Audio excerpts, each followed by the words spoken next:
Hi, everyone. I'm Kelly Gilbert, Executive Director of Metropolitan Energy Center. Welcome to Gala Week. This time we're all online. I want to share with you a rundown of what you can expect this week. My highest hopes for you watching this week of video presentations and participating in our live online gala next Wednesday is that you'll be inspired. Our world needs more people like you to embrace innovations that adapt lifestyles to use less energy, because many small actions done by millions every day really do add up. So we'll be talking this week about all of the different ways that people are helping make a difference, either by their daily actions, by making changes to their homes, or by making changes at high levels of government and corporate leadership. If at any time during this broadcast you feel the urge to get involved, we can help you do that. Please click the link in the video description to register for next Wednesday's exclusive gala event. On that page, you'll also find immediate ways to support our work that makes real, lasting environmental improvements for us all. But first, I would be remiss if I didn't thank a few people for their role in making Gala Week happen. Huge thanks are due to Evergy, our presenting sponsor, for supporting the time that it took for our staff to adjust to doing an online gala. Thank you to all of our board and staff members for leading the way with new technology solutions. And thanks go to all of our nonprofit and government partners, our award winners, and our sponsors for stretching your creative muscles and sending in your videos. We especially want to thank the Kansas Soybean Commission, who has come through for us year after year for 2 decades to support our biofuels programs. Building long-lasting partnerships with organizations like Evergy and Kansas Soybean Commission has been essential to making our program successful over the years. This week, we're going to be releasing information about our award winners. These are people who dedicate significant effort to improving our future and the futures of our children and grandchildren. Some will be celebrated for leading the way and helping to influence others' energy use. Some will receive praise for challenging the status quo and making other people think and turn thoughts into actions. We're excited to bring these change makers to your attention this week so that we can all celebrate their efforts together. In the time that's passed since our last gala, the world has changed dramatically. Of course, back then, climate change was a well-known important issue, but last year, our region started bustling with activity to spread the message that we all need to do something now to keep our planet livable in the next 50 years. Environmental advocacy groups have sprung into action, producing large conferences, issuing playbooks, inspiring informed citizenry, and brought expert voices to the public sphere. Our city and county governments have begun leading the movement by paying attention to how their own policies, such as building codes, can play a part in how healthy our air is to breathe both inside and outside. And now that our world is experiencing widespread action around health and equity, it's becoming obvious to more and more people how important it is to stop doing things that release particulate matter into the air that we breathe. That's something that can go unnoticed in our daily lives. Even though energy generation and energy use patterns play a large part in changing our air quality, those factors are hard for any of us to see day to day, but they do matter.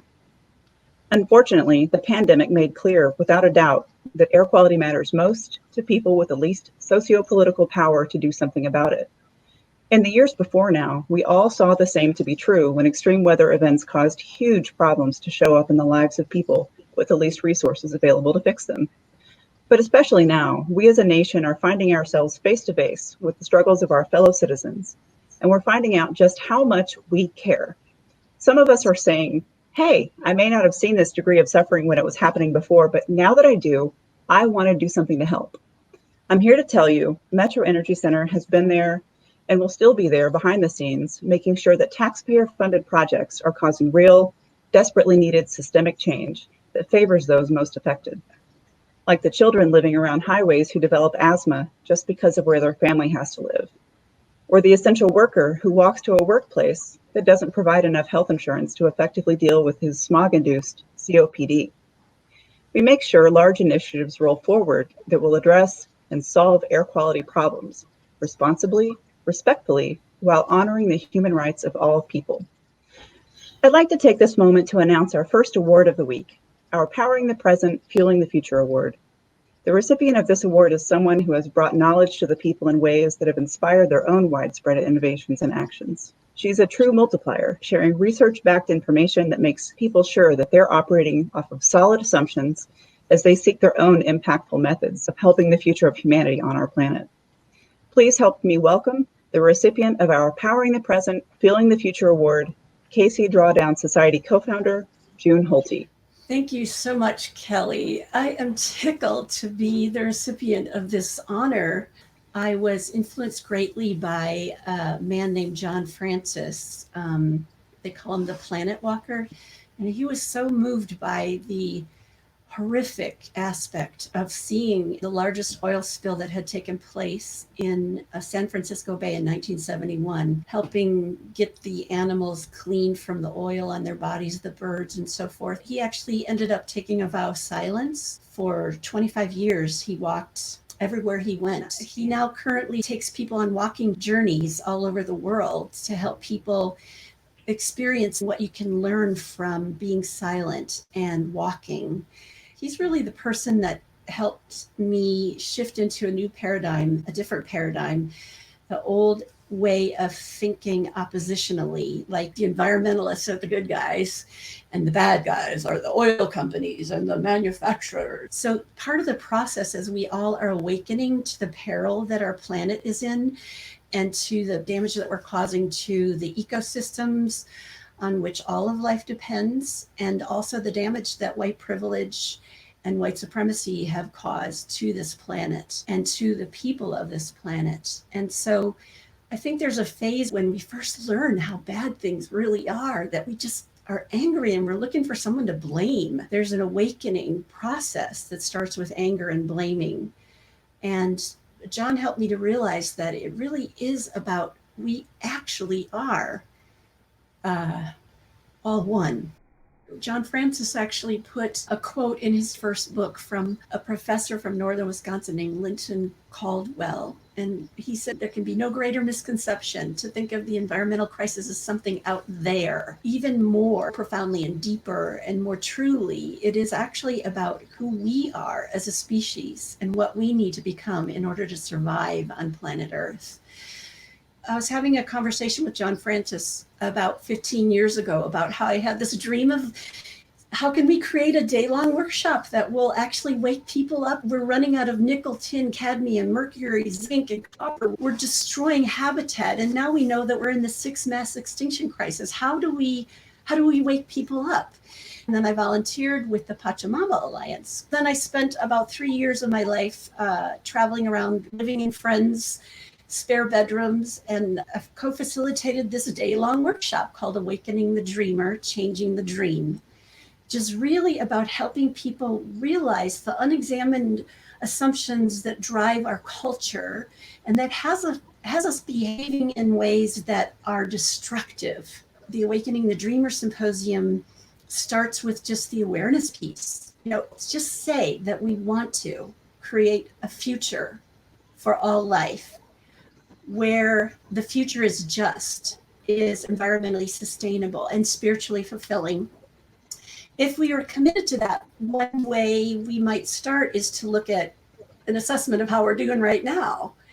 I facilitated that workshop in, I think, 26 cities and 13 states and Canada. The Pachamama Alliance was going to be doing a pilot project of a study group, study circle kind of model to help get large numbers of citizens involved in drawdown. For those who are listening who don't know, basically when the Intergovernmental Panel on Climate Change came out with their report in 2014, I think it was, a lot of Paul's peers were really disheartened and giving up the ship. I mean, really literally saying, game over, it's so bad, we can't actually reverse climate change or reverse global warming or solve it. But he said, why don't we look at where the solutions are? And he discovered that people really hadn't put as much attention on the solutions. And so he got together a team of people and they hired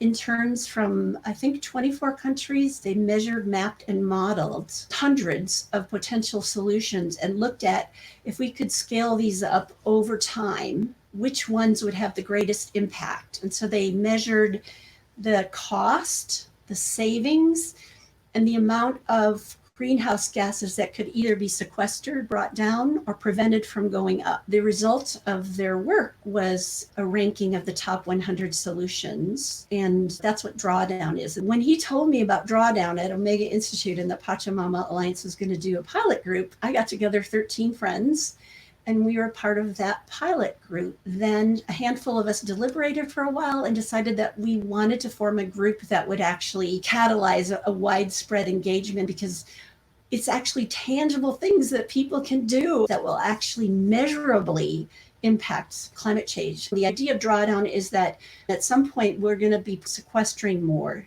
The chart that you just saw was an aggregation of the top 100 solutions by sector. The time that we live in can either be seen as a time of the great unraveling, which it is right now, or we can actually create a sustainable and socially just future. I think of everything that I do as being in service of the great turning. And it doesn't always make sense, and it's nonlinear, make a lot of mistakes, have a lot of fun, have a lot of tears, have a lot of joy. But the idea of the great turning is that some of our work is shifting consciousness. Some of our work is called holding actions, which is stopping the damage or slowing the damage, whether it's social justice, environmental sustainability, species, habitat depletion, whatever it is, stopping and slowing the damage. And then some of it is changing the systems and structures and technologies that are causing the damage. And so I just invite people to think about what part is yours in the great turning. There's a metaphor in nature. What happens inside of the chrysalis of a monarch before it becomes a butterfly is that the old structures of the caterpillar literally start to break down and dissolve. And the remaining structures of the caterpillar accurately perceive it as a threat to the old caterpillar. And in order to become a butterfly, something emerges called imaginal cells inside the chrysalis. And those imaginal cells are killed off by the old structures at first. And the way they survive to become the butterfly is they find each other and they hook up and they link up and they physically turn into something called imaginal buds. And those imaginal buds become the structures of the butterfly as the rest of the caterpillar dissolves and becomes a kind of nutritious soup that feeds the new structures. We can hospice the dying structures and midwife the new structures. So I invite everybody who's listening to think of themselves as a part of the great turning, and that you can hospice the old structures and midwife the new structures. That's enough. There's so much more I'd love to say, but I've gone way over time. That's a powerful way to end that statement, June. I appreciate that. You've made a life of challenging the status quo, and we really appreciate your work. You're an inspiration, and I hope our viewers take it to heart to follow your example and learn from the way you have lived your life over the last 25 years, leading a more intentional life and organizing people to do the same. Thank you. Thank you, Kelly. So as we come to a close, I'd like to remind you of an immediate way to support widespread work that unites us by making energy-efficient lifestyle changes easier. Click the link in the description to our Gala event hub, where you can snag a ticket to the exclusive culminating online gala, bid on silent auction items, or leave a donation that will strengthen efforts to clean our air. Keep your eyes peeled for our daily video releases that will air at 6 p.m., sharing the many ways that Metro Energy Center makes it possible for everyone to get involved in reducing the air pollution that affects all of our lives. And thank you for tuning in.